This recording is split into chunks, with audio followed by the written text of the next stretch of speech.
사랑합니다. 축복합니다. 이제 연휴도 다 끝나고 이제 본격적으로 여러분이 예배하는 시즌이 온 것 같습니다.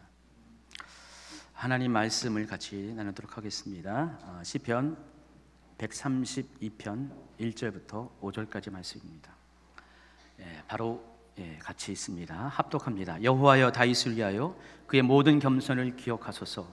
그가 여호와께 맹세하며 야곱의 전능자에게 서원하기를 내가 내 장막집에 들어가지 아니하며 내 침상에 오르지 아니하고 내 눈으로 잠들게 하지 아니하며 내 눈꺼풀로 졸게 하지 아니하기를 여호와의 초소 곧 야곱의 전능자의 성막을 발견하기까지 하리라 하였나이다. 아멘. 오늘 이 말씀을 가지고 하나님이 찾으신 사람 세 번째, 하나님을 예배하는 자라는 제목으로 말씀을 전해갔습니다. 지난 9월 17일 설교에서 하나님이 찾으시는 사람에 대해서 제가 두 가지 이야기를 전해주셨습니다. 온유한 자, 충성된 자. 그리고 그 온유한 자와 충성된 자에 합당한 사람을 다윗이라고 소개해드렸습니다. 하나님께서 다윗을 찾으신 이유는 다른 것이 아니라 그 마음에 정말 하나님 앞에서 온유함이 있고 충성됨이 있기 때문입니다. 그래서 그를 가리켜서 하나님 마음에 합한 자, 내 마음에 맞는 사람이라고 말씀하시고 다윗을 통하여 하나님의 뜻을 이룰 것을 약속하셨습니다. 다윗의 첫 번째 성품인 온유한 사람인 과연 어떤 의미가 있는지 다시 한번 여러분의 설명을 드리겠습니다. 여러분, 온유는 타고난 성격이 아닙니다. 부드럽고 따뜻한 그런 식으로 말한다면 온유한 사람 우리 중에 많이 있을 것입니다. 그러나 온유는 하나님의 관계에서 설명되는 단어입니다. 사람 앞에 온유함보다 하나님 앞에 온유한 것이 진정한 온유라는 것입니다. 자, 온유는 그거예요. 자신의 본능이 조절된 사람을 말한 것입니다. 그러니까 원래 내 본능대로 하면은 나는 강팍하게 반응하고 내 뜻대로 반응하지만은 온유한 사람은 하나님 앞에 훈련을 통해서 성품으로 이것들이 다듬어질 때 내 뜻은 내려놓고 하나님의 뜻을 쫓아서 순종할 수 있는 준비가 된 사람, 하나님의 뜻을 이루기 위해서 어떠한 대가라도 지불하기로 결단하고 그렇게 사는 사람, 이런 사람을 온유한 사람이라고 말씀을 하는 것입니다. 바로 다윗이 그런 사람이었어요. 다윗은 하나님을 위해서, 하나님의 뜻을 위해서 자신의 것들을 기꺼이 내려놓을 줄 아는 사람, 하나님께서 다윗을 훈련시킬 때 그 훈련에 기꺼이 예스하고 동참할 줄 아는 그런 사람이었다는 것입니다. 그러나 반대로 하나님의 뜻에 대적하는 자에게 있어서 우리 다윗처럼 거룩한 분노를 거절하지 않는 사람, 이런 사람이 온유한 사람이라는 겁니다. 그래서 하나님은 그런 다윗을 보시고 정말로 내 마음에 합한 자라고 다윗을 인정했던 것입니다. 온유가 하나님의 뜻에 대한 순종이라면 충성은 하나님을 의식하는 삶을 사는 사람을 말할 때 충성된 사람이라고 말을 합니다. 여러분, 하나님 앞에서라는 유명한 단어가 있습니다. 코람데오라는 단어가 있습니다. 이 코람데오라는 것은 이런 것이에요. 내가 무엇을 하든 어떤 상황 가운데서든지 내가 사람 앞에 행동하는 것이 아니라 모든 것을 하나님 앞에서 행한 때 코람데오라는 단어를 씁니다. 이 충성된 사람은 모든 것의 순서가 그거예요.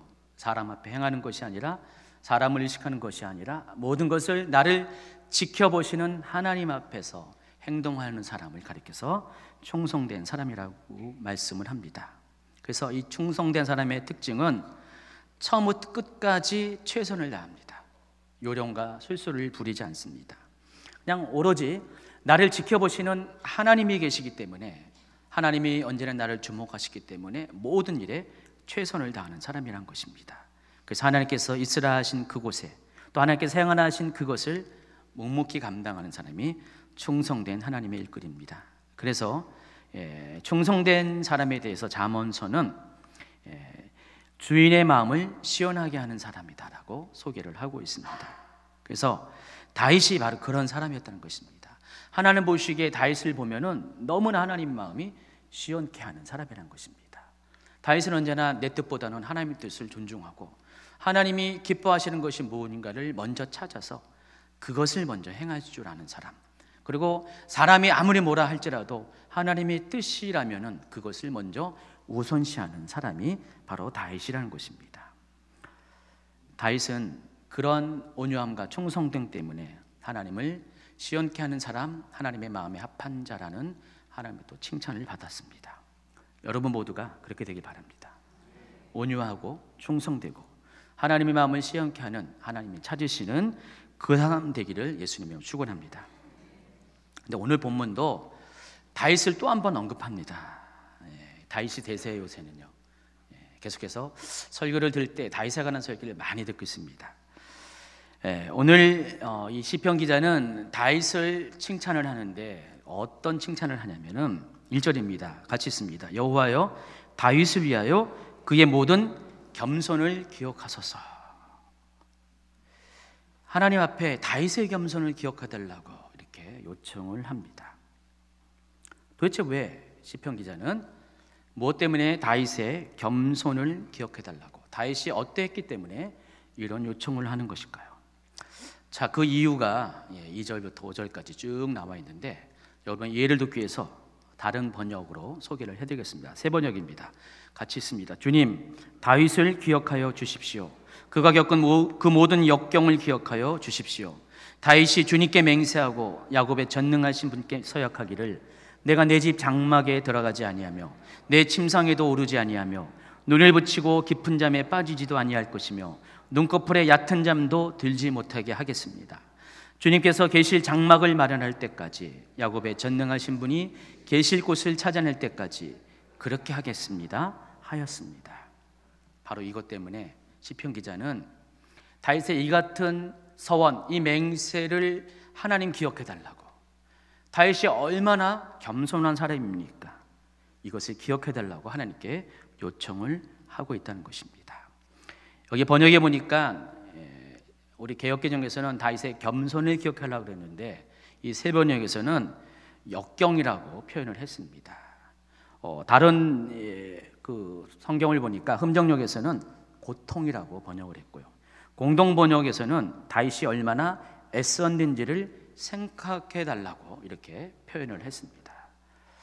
그래서 우리가 알고 있는 겸손과 이 성경이 말하는 겸손이 약간 차이가 있다는 것을 알 수가 있습니다. 겸손은 자신을 낮추는 것인데 적어도 시편 130편에서 말하는 겸손은 뭡니까? 하나님의 성전을 위해서, 하나님을 예배하기 위해서 어떠한 고난도, 어떠한 수고도, 어떠한 애씀도, 어떠한 역경도 감당할 줄 아는 사람, 감내할 줄 아는 사람이 바로 겸손한 사람이라는 것입니다. 그러므로 겸손이라는 단어는 단지 사람 앞에서 자신을 낮추는 것만을 의미하지 않고 바로 하나님을 갈망하는 태도를 말한다는 것을 알 수가 있습니다. 겸손 역시 하나님과 관련된 단어라는 것입니다. 바로 이것이 하나님께서 다윗을 찾으신 이유 중에 하나라는 것입니다. 다윗의 가지고 있는 성품 중에 하나는 온유함도 장점이고 충성됨도 장점이지만은 하나님 보시기에 다윗 안에는 하나님의 성전을 향한 갈망이 있었다는 것입니다. 하나님의 얼굴을 구하고 하나님의 음성을 듣고 하나님과 친밀히 교제하길 원하는 예배자의 마음이 있었다는 것입니다. 그것이 다윗에게 성전을 찾고자 하는 그런 애씀으로 나타났다는 것입니다. 다윗의 평생의 소원이 한 가지가 있어요. 여러분에게 평생의 소원을 묻는다면 무엇을 말할까요? 여러분 어떤 소원이 있을까요? 다윗은 이와 같은 소원을 하나님께 올려드립니다. 시편 27편 4절입니다. 같이 읽습니다. 내가 여호와께 바라는 한 가지 일, 그것을 구하려니 곧 내가 내 평생에 여호와의 집에 살면서 여호와의 아름다움을 바라보며 그의 성전에서 사모하는 그것이라. 다윗에게 내 소원이 무엇이냐고 물었을 때 다윗은 바로 이 같은 소원을 하나님께 올려드렸던 것입니다. 하나님, 내가 평생에 하나님의 집에 살기를 원합니다. 그곳에서 하나님의 아름다움을 앙망하면서 하나님의 성전에서 하나님과 친밀히 교제하길 원합니다. 그러니까 다윗은 온통 그 마음에 하나님을 찾고 바라고 구하고 발견하기까지 자신의 모든 삶을 오직 하나님께만 집중하겠다는 서원을 했다는 것입니다. 여러분 중에 혹시 이런 사람이 있습니까? 다윗처럼 정말 하나님을 바라고 하나님만을 구하고 하나님을 찾는 것에 여러분의 일생을 다 드리며, 그것이 어떠한 여러분 삶 가운데 역경을, 고난을, 애씀을, 수고를, 고통을 갔다 온다 할지라도 그것을 감내할 수 있는 준비가 되었습니까? 성경은 그런 사람이 겸손한 사람이라는 것입니다. 여러분 모두가 그런 사람이 되기를 예수님을 축원합니다. 자, 그렇다면 하나님을 갈망한다는 것은 구체적으로 무엇을 말하는지 함께 나누도록 하겠습니다. 첫 번째는 오늘 132편의 말씀을 통해서 알 수 있는 것은 하나님이 계신 성전을 사모하는 것이 곧 하나님을 갈망하는 것이다 라는 것을 알 수가 있습니다. 오늘 본문인 시편 132편은 그 앞뒤로 동일한 제목의 다른 시들이 서로 연결되어 있어요. 여러분 성경에 보면은 시편에는 제목들이 좀 달려 있습니다. 이 시편에 대한 제목들이 있는데 132편은 뭐라고 적혀 있냐면은 성전에 올라가는 노래라는 제목이 있습니다. 자, 그런데 시편 132편만 그런 제목이 있는 게 아니라 그 앞뒤로 15편의 시편에 모든 동일한 제목이 기록이 되어 있습니다. 그래서 120편부터 134편까지 15개의 시편 모두가 같은 이름의 제목이 붙어 있습니다. 성전에 올라가는 노래. 그래서 이 성전에 올라가는 노래가 과연 무엇을 의미하는지에 대해서 여러분 알기를 원하는데, 여러 가지 다양한 의견들이 있는데 그중에서 세 가지를 여러분에 압축해서 소개해 드리겠습니다. 첫째는 예루살렘 성전에 가면은 뜰이 있습니다. 예루살렘 성전에 뜰이 있는데 모두 4개의 뜰이 있습니다. 바깥에서부터 이방인의 뜰, 그 안쪽에 여인의 뜰, 그 안쪽에 이스라엘의 뜰, 그리고 맨 안쪽에 제사장의 뜰이 있습니다. 그 제사장의 뜰 안에 성소가 있는 것이에요. 성전이 있는 것입니다. 자, 그런데 이 많은 뜰 중에서 여인의 뜰에서 이스라엘의 뜰로 올라가는 그 곳에 15개의 층계가 있습니다. 자, 이 이야기는 헤롯 성전을 기준으로 말하는 것입니다. 15개의 층계가 있는데 이스라엘의 속설에 의하면은 이 15개의 계단을 한 계단씩 올라갈 때마다 이 시편의 찬양을 불렀다는 것입니다. 이해하시겠어요? 그래서 첫 번째 계단에 올라갈 때 120편의 찬양을 암송을 하고, 그리고 맨 마지막 15번째 계단에 오를 때 134편의 찬양을 암송을 했다는 그런 얘기가 있어요. 또 하나의 이야기는 포로기 이후에 이스라엘 사람들이 예루살렘으로 돌아올 때 자기 먼 바벨론 땅, 옛 바벨론 땅, 페르시아 땅에서 다시 돌아올 때 수천 킬로의 그런 길이었잖아요. 그 길 가운데 이 시편의 노래들을 부르면서 왔다라는 두 번째 의견이 있습니다. 그리고 세 번째 의견은 이스라엘의 3대 절기가 있습니다. 유월절, 맥추절, 그리고 초막절이죠. 이때는 이스라엘의 모든 남자들은 반드시 예루살렘에 와서 하나님께 보이고 예배할 것을 명령을 했어요. 의무사항이에요. 자, 그때 이스라엘의 남자들이 하나님의 성전을 향해서 예루살렘으로 오는 과정 가운데 이 찬양들을 불렀다는 것입니다. 그래서 여러분 자세히 살펴보면은 120편부터 자세히 살펴보면은 실제적으로 이 시간 순서적으로 이 말이 어느 정도 이해가 된다는 것입니다. 그래서 저 먼 지방에서부터 예루살렘 전을 향해서 나올 때마다 그 환경과 상황에 맞춰서 부르는 찬양이 시편 120편부터 134편까지의 성전에 올라가는 노래라는 것입니다. 자, 그런데 이 15편의 시편 중에서 오직 5개의 시편만이 저자가 누구인지가 명확하게 나와 있어요. 나머지 10개는 저자가 미상입니다. 그래서 5개의 시편의 저자는 두 사람인데 솔로몬과 다윗입니다. 그러니까 다윗이 지은 이 성전에 올라가는 노래가 시편 127편이고요. 솔로몬이 지은 게, 그리고 다윗이 지은 게 120편, 124편, 131편, 그리고 133편입니다. 근데 여러분 여기서 한 가지 주목해야 될 것이 있어요. 관심 가져야 될 것이 뭐냐면은 이 성전에 올라가는 노래를 지은 사람들 15편의 시편의 저자 중에서 저자가 알려진 두 사람 모두가 공통점이 있다는 것입니다. 성전 건축과 관련된 사람이라는 것입니다. 그래서 우리가 이것을 통해 알 수 있는 게 뭐냐? 성전은 누가 건축하는가? 성전은 누가 사모하는가? 바로 성전에 대한 목마름, 하나님에 대한 목마름이 있는 사람이 성전을 사모하기 때문에 성전을 건축하고 또 그에 해당하는 노래를 지었다는 것입니다. 이처럼 다윗은 어느 누구보다도 성전을 사모하는 사람이었습니다. 그래서 그와 같은 다윗의 마음이 성전을 올라가는 노래 가운데 반영이 되어 있다는 것입니다. 그 중에 하나인 122편을 한번 같이 우리가 한번 나누도록 하겠습니다. 122편입니다. 사람이 내게 말하기를 여호와의 집에 올라가자 할 때 내가 기뻐하였도다. 예루살렘아 우리 발이 내 성문 아래 섰도다. 예루살렘아 너는 잘 짜여진 성문과 같이 건설되었도다. 지파들 곧 여호와의 지파들이 여호와의 이름에 감사하려고 이스라엘의 전례대로 그리로 올라가는도다. 거기에 심판의 보좌를 두셨으니 곧 다윗의 집의 보좌로다. 예루살렘을 위하여 평안을 구하라. 예루살렘을 사랑하는 자는 형통하리로다. 내 성 안에는 평안이 있고 내 궁중에는 형통함이 있을지어다. 내가 내 형제와 친구를 위하여 이제 말하느니 내 가운데 평안이 있을지어다. 여호와 우리 하나님의 집을 위하여 내가 너를 위하여 복을 구하리로다. 다윗의 이 시편을 보니까 다윗의 마음이 어떻게 녹아 있는가? 사람이 내게 말하기를 여호와의 집에 올라가자 할 때 내가 기뻐하였도다. 누군가 다윗에게 자 우리 하나님의 집이 있는 예루살렘으로 갑시다 라고 말했을 때 다윗의 마음속에 기쁨이 솟아올랐다는 것입니다. 우리 자녀들은 여기 없는지 모르지만은 엄마가 아빠가 자 오늘 주일이니까 교회 가자 그때 기쁨이 솟아나옵니까?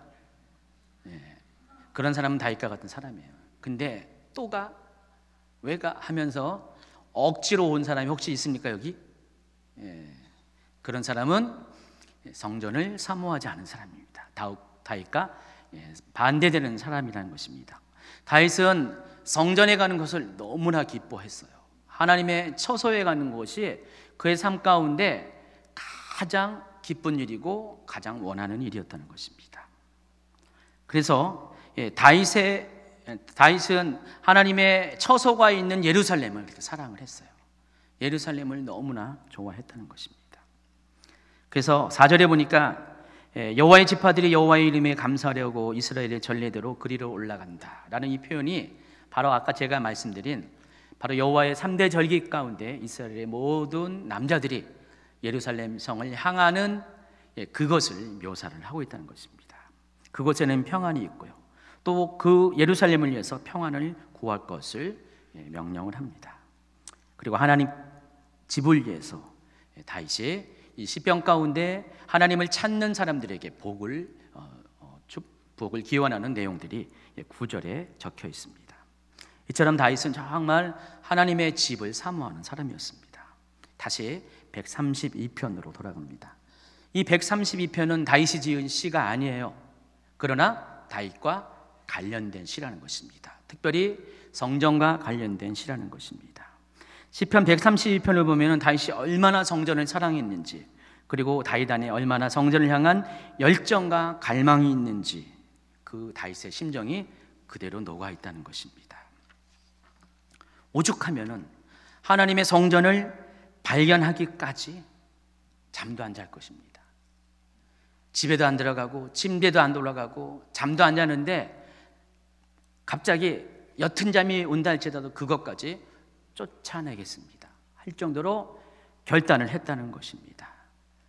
그런데 이와 같은 다윗의 마음을 가리켜서 시편 기자는 뭐라고 했어요? 겸손함이라고 표현했다는 것입니다. 그러므로 하나님이 인정하는 겸손함은 바로 다윗과 같이 하나님의 성전을 향한 갈망, 하나님께 드리는 예배를 향한 그 갈망을 가지고 모든 것들을 감내할 수 있는 사람, 자신의 것을 내려놓을 수 있는 사람이 겸손한 자라는 것입니다. 그래서 다윗은 성전을 세기 위해서 온 삶을 이와 같이 겸손함으로 헌신했던 사람입니다. 오늘 말씀 가운데 다윗이 성전을 짓기까지 어떠한 이러한 겸손의 과정을 겪었는지, 역경의 순간을 보냈는지를 제가 잠시 소개하겠습니다. 아마 잠시는 아니고 좀 길게 소개하겠습니다. 사무엘하 5장을 보면은요, 다윗이 마침내 온 이스라엘과 유다의 왕이 되는 장면이 나옵니다. 5장 4절 5절입니다. 다윗이 나이가 30세의 왕위에 올라 40년 동안 다스렸으되 헤브론에서 7년 6개월 동안 유다를 다스렸고 예루살렘에서 30년 동안 온 이스라엘과 유다를 다스렸더라 그랬습니다. 다윗은 평생에 3번의 왕의 기름 부음을 받았습니다. 첫 번째는 어린 시절에 사무엘로부터 왕이 될 것이라는 기름 부음을 미리 받았죠. 그리고 두 번째가 헤브론에서 온 유다 지파만의 왕으로서 기름 부음을 받았습니다. 그래서 헤브론에서 7년 6개월 동안 다스리다가 그리고 북지파인 나머지 그 이스라엘 지파들이 다윗을 왕으로 취되하게 될 때 7년 6개월 후에 유다와 온 이스라엘의 왕으로서 3번째 기름 부음을 받습니다. 그리고 이후에 30년 동안을 다스리게 됩니다. 자, 그런데 다윗이 이처럼 흩어진 2개의 왕국을, 사울 왕국과 다윗 왕국을 통일시킨 다음에 제일 먼저 한 일이 있습니다. 그게 뭐냐면은 예루살렘을 점령하는 것이었어요. 여러분, 이미 다윗 시대에는 가나안 땅에 들어온 지가 400년의 시간이 훌쩍 지났습니다. 근데 여전히 예루살렘은 아직 이스라엘의 땅이 아니었어요. 예루살렘은 여부스 족속이, 원래 가나안 토박이 족속이 여전히 거기 머무르면서 점령을 하고 있었습니다. 자, 그런데 다윗의 눈에는 바로 그것이 들어온 거예요. 바로 그 예루살렘 땅이 어디입니까? 아브라함이 이삭을 번제로 드렸던 바로 그 땅이고, 하나님께서 약속하신 그 땅의 핵심 중에 핵심이었어요. 그래서 다윗은 자기가 이제 온 이스라엘의 왕이 되자마자 첫 번째로 시작한 프로젝트가 바로 예루살렘을 점령하는 것이었어요. 그리고 마침내 예루살렘을 점령합니다. 그리고 예루살렘의 중앙에 있는 이 시온산에다가 자기의 왕궁과 성을 쌓고 그것을 다윗성이라고 불렀습니다. 지금 현재 그 다윗성의 담장들이 아직도 예루살렘에 가면은 남아 있습니다. 그래서 그곳에 자신의 수도와 행정부로 삼았고요. 두 번째 프로젝트가 뭐냐면은 언약궤를 그 예루살렘 성으로, 다윗성으로 가져오는 것입니다. 자, 언약궤에 대한 그런 여러 가지 사연이 있습니다. 언약궤는 이스라엘 백성이 광야 시대 가운데 시내산에서 제작했고요. 그것을 가지고 광야에 40년 시간을 보내왔고요. 그리고 마침내 가나안 땅에 들어갔습니다. 그래서 이 언약궤가 어디 최종적으로 보관되었냐면은 실로라는 곳에 있었어요. 베델, 세겜, 실로 이런 식으로 이렇게 북쪽으로 올라가는 그 지명 가운데 있는데, 실로에서 하나님의 성소가 있고 거기서 계속해서 제사장들이 하나님의 언약궤를 보관하고 있었습니다. 자, 그러다가 사울 왕 때에 블레셋과의 전투가 벌어집니다. 아벡이라는 곳에서 전투가 벌어지는데 그 아벡 건너편이 에베네셀이에요. 여러분 잘 알고 있는 에베네셀. 그래서 블레셋 사람들은 아벡에 진을 치고 또 이스라엘 사람들은 에베네셀에 진을 쳐서 전투가 벌어지는데, 첫 번째 전투에서 이스라엘이 패배를 합니다. 그러자 사울 왕이 불안감을 느끼면서, 두려움을 느끼면서 어떤 방법을 취하냐면은 실로에 있는 언약궤를 가져오라고 명령합니다. 그래서 그때 당시 제사장이 엘리 제사장이었고, 엘리의 두 아들 홈리와 비누아스가 그 언약궤를 가지고 전투가 벌어지는 그 현장 가운데 도착합니다. 이스라엘 사람들은 아주 사기가 충천했습니다. 왜냐하면 하나님의 언약궤는 하나님의 임재가 있는 것이고 언약궤와 함께 하나님이 가시는 것이기 때문에 이스라엘 사람들의 진영에서는 큰 소리와 함께 사기가 충천했습니다. 자, 그런데 막상 전투가 벌어질 때 하나님께서 이스라엘에게 승리를 주신 것이 아니라 오히려 이스라엘은 패배를 했습니다. 그 결과 언약궤는 블레셋 사람들에게 빼앗깁니다. 홈리와 비느하스는 죽임을 당하고 언약궤는 이방인에게 빼앗기는 신세가 됐습니다. 그러나 하나님은 역시 하나님이시기 때문에 이방인 손에 넘어갔지만 하나님은 하나님의 어미와 두려움을 나타내셔서 가령 다곤신의 신당으로 언약궤 갔을 때 다곤신이 넘어지면서 이 블레셋 사람이 두려움을 느껴가지고 더 이상 자기 땅에 있으면 안 된다 해서 언약궤를 돌려보냅니다. 그래서 수레에다가 실어서 소가 이끄는 수레에 실어서 이스라엘 땅으로 요즘식으로면 무인 자동차죠. 사람이 없는 수레에다가 실어서 사람은 운전하지 않고 그를 보냅니다. 그 언약궤가 벳세메스라는 이스라엘의 경내로 들어옵니다. 근데 이 벳세메스 사람들이 언약궤가 과연 어떻게 생겼을까? 시골 사람이잖아요. 궁금해서 그것을 쳐다보다가 하나님이 진노해서 거기서 많은 사람들이 죽게 됩니다. 자, 이 일이 알려지니까 어느 누구도 언약궤를 보관하기를 원찮아요. 왜냐하면 언약궤는 굉장히 두려움의 상징이 됐습니다.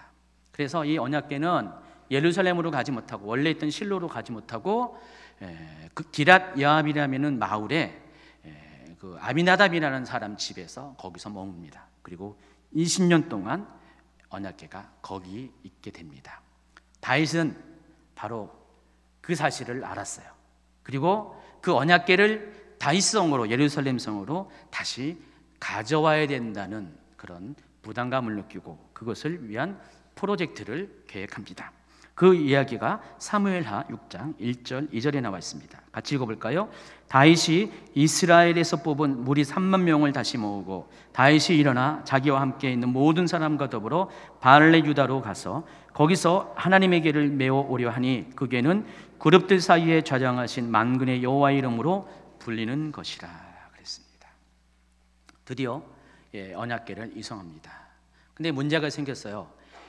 이 다윗은 이 언약궤를 어떻게 이송했냐면은 블레셋 사람들이 이스라엘 땅으로 보낸 방식으로 언약궤를 이송합니다. 마차에다 수레에다 실어서 이것을 언약궤를 가져옵니다. 왜 그러냐면은 언약궤가 엄청 무겁거든요. 언약궤 특별히 그 언약궤 뚜껑이 있는 이 시운소 지성소에는 두 그룹 천사가 조각이 됐는데 다 온통 순금으로 만들었어요. 여러분 금이 엄청 무거운 거 아시죠? 예전에 제가 100돈짜리 요만한 금계란 하나 이렇게 딱 무슨 초콜릿 바 같은 사이즈인데 딱 들었는데 딱 받았는데 갑자기 휘청했어요. 무거워서.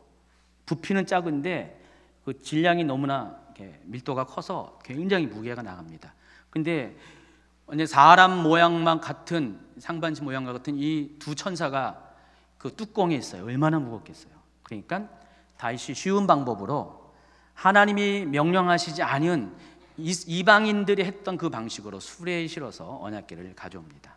자, 그러다가 길을 가다가 갑자기 길에 그런 돌부리 같은 게 있겠죠. 마차가 흔들리면서 그 언약궤가 기우뚱합니다.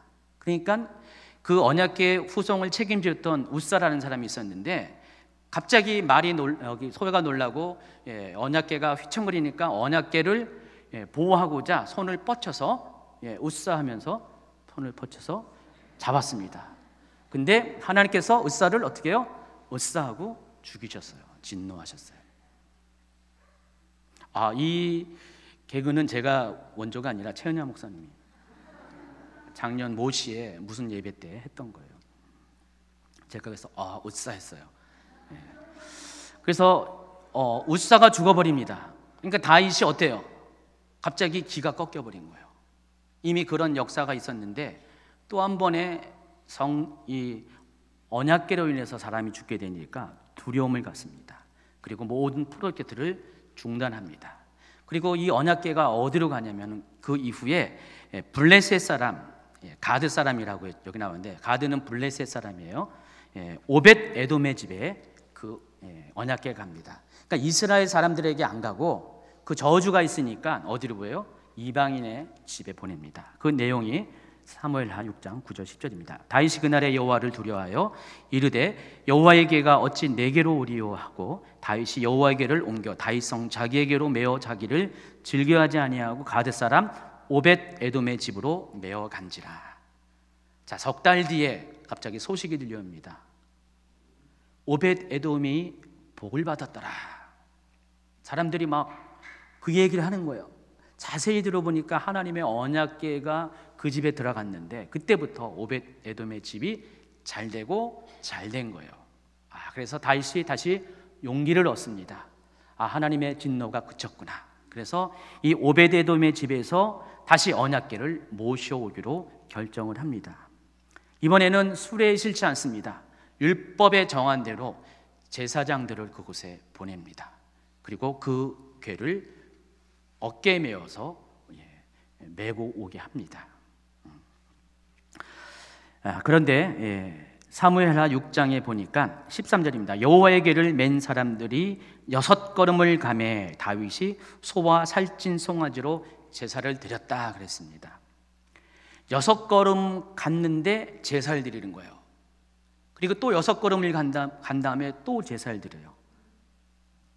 여러분 6걸음을 갈 때마다 제사를 드리는 거예요. 그때마다 소 한 마리와 송아지 한 마리가 죽어나가는 것이죠. 여러분 오벳 에돔의 집에서 다윗성까지 약 16km 정도 거리입니다.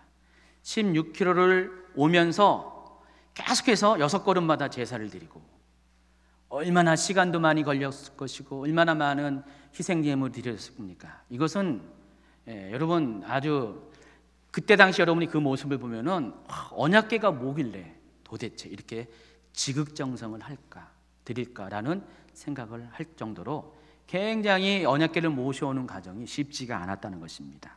그리고 마침내 다윗성에 들어왔죠. 그때 다윗 어땠어요?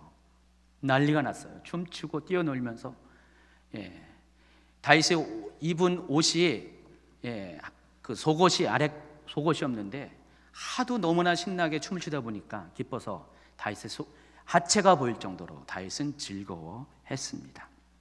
온 이스라엘 육성이 나팔을 불면서 찬양을 하면서 춤을 추면서 기뻐했다는 것입니다. 자, 오늘 본문 132편 미처 읽어드리지 않은 6절과 8절은 그와 같은 상황을 이렇게 묘사합니다. 132편 6절 7절 8절입니다. 우리가 그것이 에브라다에 있다 함을 들었더니 나무밭에서 찾았도다. 우리가 그의 계신 곳으로 들어가서 그의 발등상 앞에서 엎드려 예배하리로다. 여호와여 일어나사 주의 권능의 계와 함께 평안한 곳으로 돌아가소서. 이 평안한 곳이 어디를 가리키는 거죠? 예루살렘을 말합니다. 자, 이와 같은 과정을 이 시편 기자가 다윗의 그런 하나님을 향한 갈망, 언약궤를 찾기를 원하는 갈망과 더불어서 그 과정들을 이렇게 시로 묘사를 했는 것입니다. 어쨌든 다윗의 이런 노력을 통해서 천신만고 끝에 이 하나님의 언약궤가 다윗성에 들어오게 됩니다. 자, 그런데 문제가 있어요. 이 언약궤를 보관할 장소가 필요했잖아요. 아무데나 둘 수는 없어요. 그래서 다윗은 이 언약궤를 보관하기 위해서 텐트를 칩니다. 장막을 치는데 그것이 바로 그 유명한 다윗의 장막이라는 것입니다. 다윗의 장막은 거기서부터 기인하는 것입니다. 이때가 BC 1000년경입니다. 다윗이 왕이 된 지 10년이 지난 시기입니다. 어쨌든 이때부터 하나님의 언약궤는 다윗이 언약궤를 위해서 준비한 장막 가운데 약 41년 동안 머물게 됩니다. 긴 시간을 머무는 거예요. 자, 그동안 다윗은 뭘 했을까요? 다윗의 장막 가운데 언약궤가 있는 동안에 이 언약궤와 관련돼서 다윗은 과연 뭘 했을까요? 다윗은 한 게 아니라 계속해서 고민하고 또 고민한 거예요. 언젠가는 하나님께서 영원히 서 계실 성전이 준비되어야 된다라는 생각을 했다는 것입니다. 그래서 다윗이 이제 이 왕권이 확립되고 그 왕권의 상징인 왕궁까지 아주 멋있게 지어졌습니다. 다윗이 국력이 점점 커지니까 페니키아의 두로 왕 히람이 사람들과 또 목재와 석재를 보내서 다윗의 왕궁을 지어줬어요. 근데 어느 날 다윗이 자기의 왕궁에서 딱 보니까 자기는 이렇게 백향목으로 지은 아주 화려한 궁정이 있는데 하나님의 궤는 자기 텐트 속에 계신 거예요. 그러니까 다윗의 마음이 편하겠어요? 불편하겠어요? 불편합니다. 그와 같은 다윗의 마음을 사무엘 7장 1절 2절은 이렇게 소개합니다. 여호와께서 주위의 모든 원수를 무찌르사 왕으로 궁에 평안히 살게 하신 때에 왕이 선지자 나단에게 이르되 볼지어다 나는 백향목 궁에 살거들 하나님의 궤는 휘장 가운데 있도다. 다윗은 계속해서 이러한 고민을 가지고 아마도 나단에게 계속해서 말했을 거예요. 어찌하면 좋을까? 신하들에게 어찌하면 좋을까? 나는 이렇게 평안한 궁에 사는데 하나님에게는 저 텐트 속에 있는데 어찌하면 좋을까? 시편 132편은 바로 그러한 다윗의 마음이 거기 녹아 있는 것이고, 그렇기 때문에 내가 하나님의 성전을 지어야 되겠다라는 다윗의 결심이 거기에 표현이 된 것입니다. 어쨌든 하나님은 다윗의 마음을 받으셨어요. 그리고 마침내 다윗의 소원을 이루게 하십니다. 그렇지만 하나님께서는 다윗의 때에 그 성전을 짓게 하지 않았고요, 다윗의 후손의 때에 그 성전을 짓게 합니다. 사무엘하 7장 12, 13절입니다. 내 소환이 차서 내 조상들과 함께 누울 때 내가 내 몸에서 내 씨를 내 뒤에 세워 그의 나라를 견고하게 하리라. 그는 내 이름을 위하여 집을 건축할 것이요 나는 그의 나라 왕위를 영원히 견고하게 하리라. 자, 이것이 다윗이 때부터 시작해서 성전이 지어지기까지의 모든 과정이라는 것입니다. 다시 한번 정리하면은 다윗은 언약궤를 다윗성에 모셔드리는 첫 번째 프로젝트를 계획했습니다. 이때가 다윗의 재위 10년 차인 BC 1000년이었습니다. 여러 가지 과정 끝에 다윗의 때를 지나서 그의 아들 솔로몬 때에 솔로몬 재위 11년 되는 해 BC 959년에 약 41년 만에 하나님의 성전이 완공되고 준공식을 거행합니다.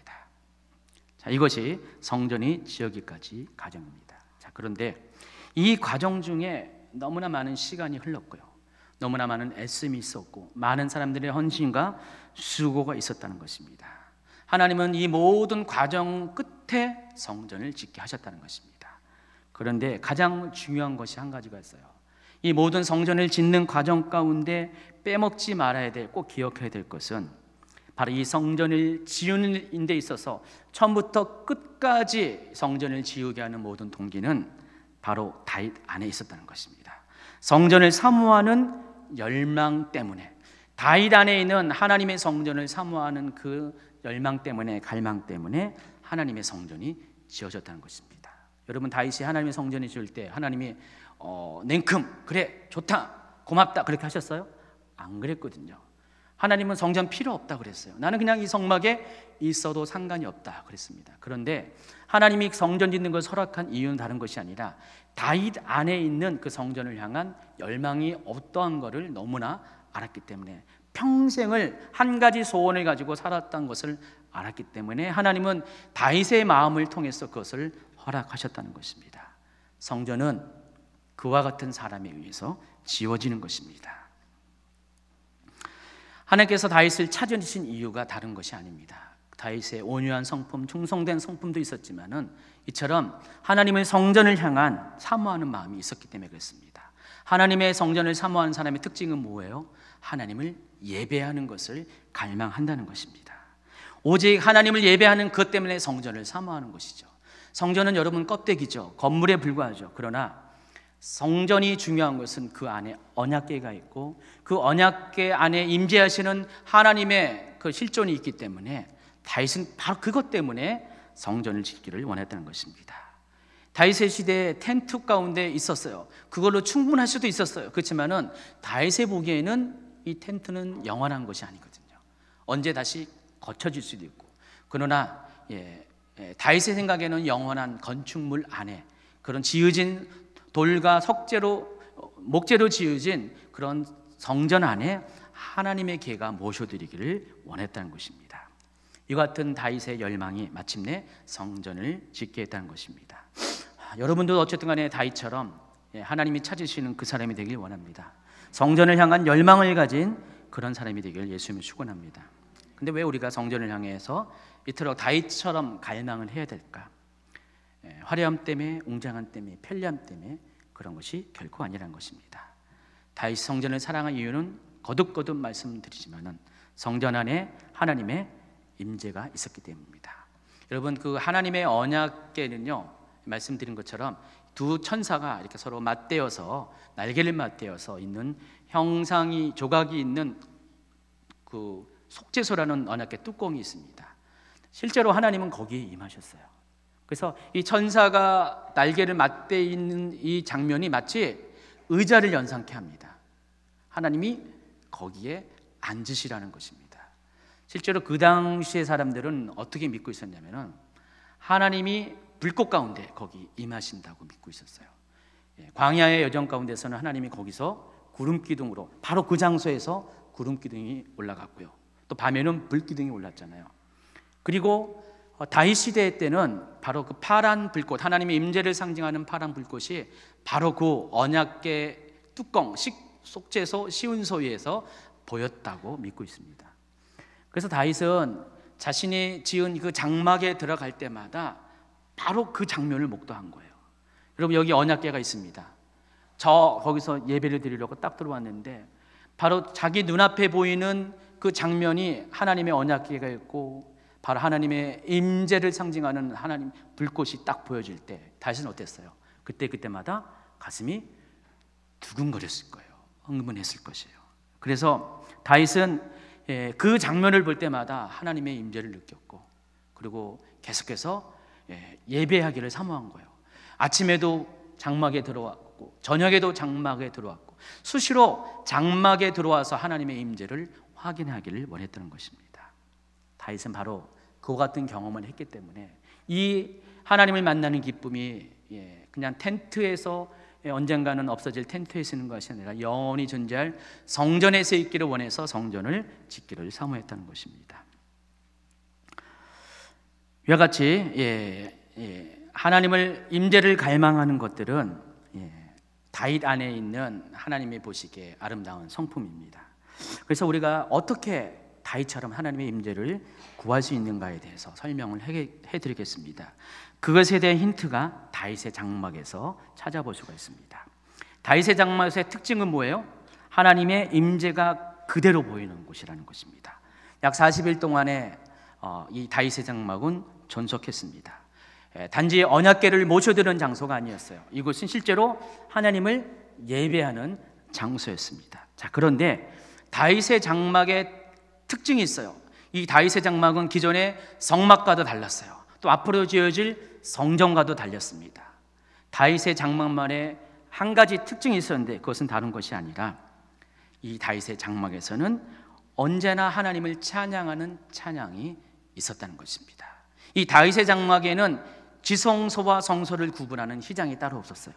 그래서 누구든지 하나님을 직접 언약궤를 통해서 볼 수가 있었다는 것입니다. 예전에는 하나님 어땠어요? 자신의 존재를 지성소 안에 가둬놓으셨어요. 감히 어느 누구도 하나님의 임재를 볼 수 없게끔 했는데 이 다윗의 장막에서는 누구든지 하나님을 볼 수가 있었다는 것입니다. 이것이 차이라는 것이에요. 하나님은 스스로 이 장막을 휘장을 거두시고 자신을 노출시켰다는 것입니다. 그래서 누구든지 하나님의 임재 가까이에 올 수가 있었다는 것입니다. 그래서 다윗은 그곳에서 날마다 하나님을 예배했어요. 어떻게 예배했을까요?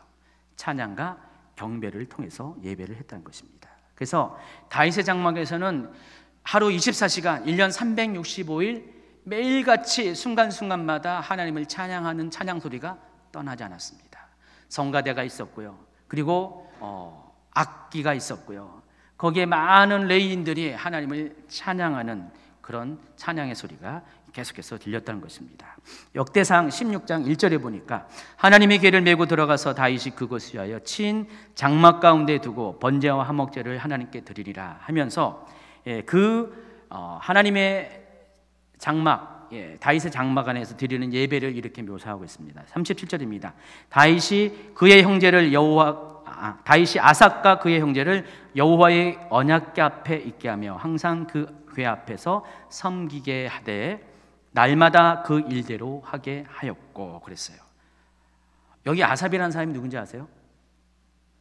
시편을 잘 보면은 시편의 제목 중에서 다윗의 시, 솔로몬의 시, 고라자손의 시 이렇게 쭉 나오는데 그 중에서 빼먹지 못하는 사람이 아삽입니다. 아삽의 시예요. 이 아삽은 조금 여두둔이라는 사람과 함께 이 다윗이 장막 가운데서 예배를 드릴 때 그 모든 예배를 주관하는 레위인이었어요. 요즘 식으로 말하면은 이렇게 우리 이상희 전도사님 같이 찬양 사역자라는 것입니다. 그래서 이 아삽과 여두둔을 통해서 계속해서 하나님은 다윗은 이 안에서 찬양을 드리겠다는 것입니다. 그것을 위해서 세워진 사람이라는 것입니다. 16장 42절 그들과 함께 해만과 여두둔을 세워 나팔과 재금들과 하나님을 찬송하는 악기로 소리를 크게 내게 하였고 이렇게 설명하고 있습니다. 그래서 다윗의 장막은 이처럼 매일같이 24시간 1년 365일 쉬지 않고 예배가 끊어지지 않은 것이었습니다. 특히 찬양과 경배의 예배가 끊이지 않았다는 것입니다. 오늘날을 보면은 악기와 또 찬양대와 춤과 음악가 그리고 많은 사람들이 이곳에서 하나님 앞에 손을 높이 들고 어떤 사람은 무릎을 꿇고 어떤 사람은 하나님께 엎드리면서 이 예배하는 이 모습들이 다윗의 장막에서 드려지는 예배의 모습이었다는 것입니다. 그래서 이전과는 달랐어요. 확실히 달랐어요. 이제는 사람들이 희생 제물을 통해서 하나님께 나아갔는데 이 다윗의 장막에서는 특별히 하나님께 경배하는 것을 찬양하는 것을 통해서 하나님을 만날 수 있었고, 이전과는 달리 지성소에 계신 하나님을 보지 못하는 것이 아니라 지성소가 폐해지면서 휘장이 없이 그대로 노출된 하나님의 언약궤, 또 하나님의 언약궤에 보여지는 하나님의 임재의 불꽃을 직접 보면서 백성들이 하나님을 예배할 수 있었다는 것입니다. 이것이 다윗의 장막의 특징이라는 것입니다. 그래서 이 다윗의 장막의 예배가 한동안 전통으로 이어졌어요. 솔로몬 시대에도 있었고요. 또 그 이후에 여호사밧 시대, 또 요시야 왕, 그리고 히스기야, 요아스 왕, 이런 성경에서 말한 유다의 정직한 왕들이 통치하는 시대에는 이와 같은 다윗의 장막에서 드리는 예배의 형태가 계속 드려졌다는 것입니다. 자, 그런데 어느 때부터 이 예배의 전통이 끊어졌다는 것입니다. 그리고 더 이상 사람들은 다윗의 장막에서 드리는 그와 같은 예배를 드리지 않게 되었어요. 자, 그럴 때 하나님은 선지자 아모스를 통해서 후일에 하나님께서 이 다윗의 장막을 회복시키실 것을 예언을 합니다. 아모스 9장 11절입니다. 그날에 내가 다윗의 무너진 장막을 일으키고 그것들의 틈을 막으며 그 허물어진 것을 일으켜서 옛적과 같이 세울 것이다 그랬어요. 그날에. 그럼 과연 그날이 어딘가요? 자, 이것을 사도행전 15장에 보면은 사도 야고보가 그날이 바로 이때라는 것을 알려줍니다. 사도행전 15장 15절입니다. 선지자들의 말씀이 이와 일치하도다 기록된 바 이후에 내가 돌아와서 다윗의 무너진 장막을 다시 지으며 또 그 허물어진 것을 다시 지어 일으키니 이는 그 남은 사람들과 내 이름으로 일컬음 받는 모든 이방인들로 주를 찾게 하려 함이라 하셨으니 즉 예로부터 이것을 알게 하시는 주의 말씀이라 함과 같으니라. 이 말은 그거예요. 사도 야고보가 보는 관점에서 지금 이 사도행전 15장은 안디옥 교회에서 이렇게 질문한 내용을 가지고 사도들이 서로 회의를 하는 장면인데, 이방인에게도 세례를 줘서 이방인들로 하여금 하나님을 믿게 하냐, 이방인들을 그들의 일원으로 맞아들일 수 있는가에 대한, 이방인의 복음 전도에 대한 그런 회의를 하고 있었어요. 그때 사도 야고보는 이런 거예요. 하나님께서 예전에 선지자 아모스에게 말한 것이 있었는데, 때가 되면은 이스라엘에 남겨진 자들과 또 하나님을 예배하는 이방인들이 함께 모여서 예배할 때가 오는데, 그때가 되면은 다윗의 무너진 장막이 회복시켜 줄 것이다. 그러니까 이전과 같이 성전을 통해서 드리는 예배가 아니라, 번제와 여러 가지 제사를 통해서 희생 제물로 드리는 예배가 아니라 다윗이 드렸던 그런 예배가 회복될 것이라고 이렇게 얘기하는 거예요. 왜 그럴까요? 유대인들에게는 희생 제사로 드리는 예배가 익숙하지만 이방인들에게는 그것이 익숙하지 않아요. 지금 실은 그 문제 때문에 회의를 하고 있었잖아요. 그렇기 때문에 더 이상 희생 제사로 드리는 예배가 아니라 찬양과 경배로 드리는 예배가 회복될 것인데 바로 이때다라는 것이죠. 그렇기 때문에 더 이상 이방인들이 하나님께 나온 것을 막았을 명분이 없다라는 것입니다. 실제로 예수님께서 이 땅에 오신 이유가 바로 그러한 예배를 회복시키기 위해서 오신 것이에요. 예수님은 친히 자신의 몸을 찢으셔서 지성소와 성소를 가지는 휘장을 없이 하셨고, 모든 사람이 희생 제물 없이 하나님께로 나오는 길을 여신 것입니다. 자, 이것을 요한복음 4장 23절 23절에서 예수님은 이렇게 설명합니다. 아버지께 참되게 예배하는 자들은 영과 진리로 예배할 때가 오나니 곧 이때라 아버지께서는 자기에게 이렇게 예배하는 자들을 찾으시느니라. 하나님은 영이시니 예배하는 자가 영과 진리로 예배할지니라. 이것이 바로 의미하는 것이 다윗의 장막에서 드리는 예배를 말하는 것입니다. 예수님은 이것을 회복하기 위해서 다시 오신 것이에요.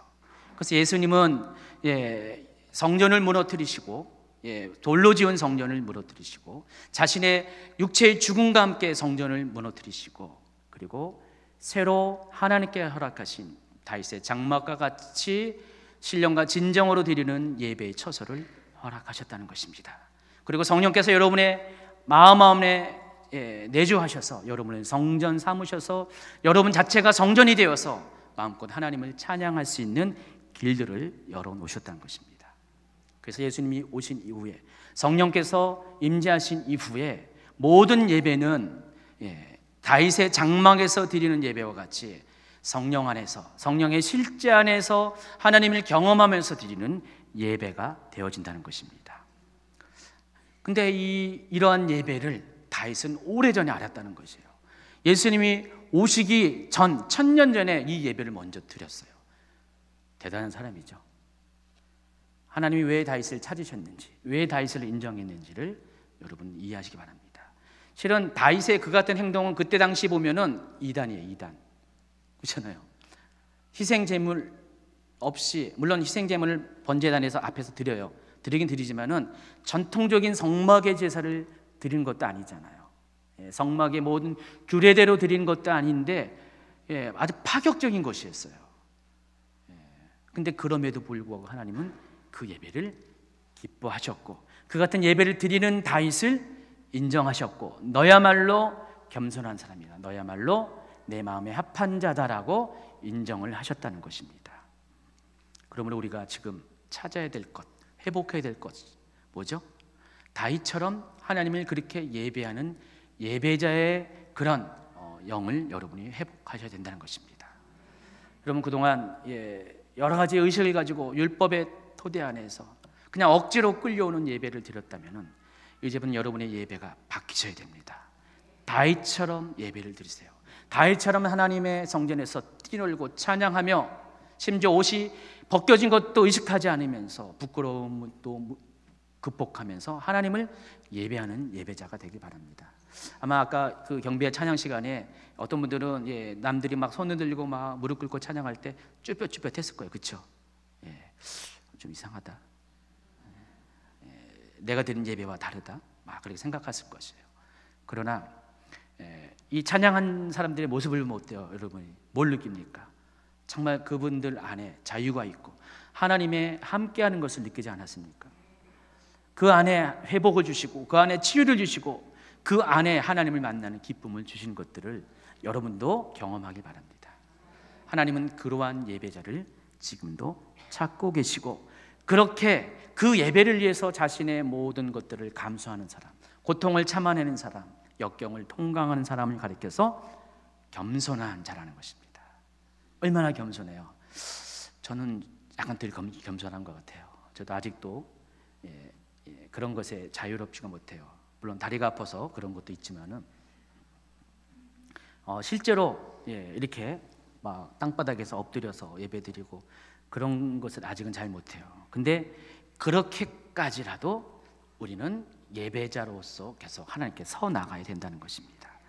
결국 온유한 자, 충성된 자는 그들이 지향하는 그 성품들이 지향하는 것이 궁극적인 종점이 뭐냐면은 하나님을 예배하는 자라는 것을 여러분이 아시기 바랍니다.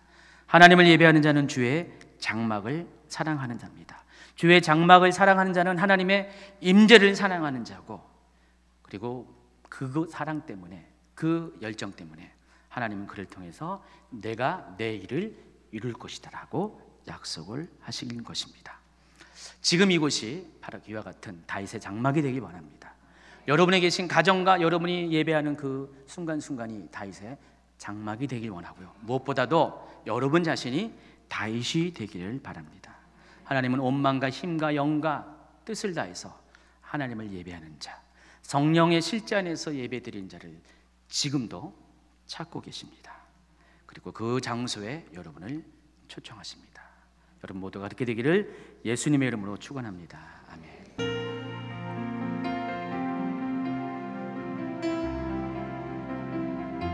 주는 땅 위에서 주는 땅 위에서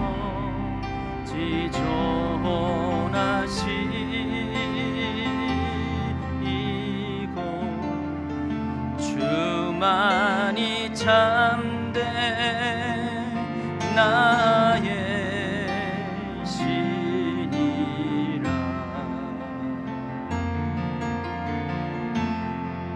주는 땅 위에서 지존하시고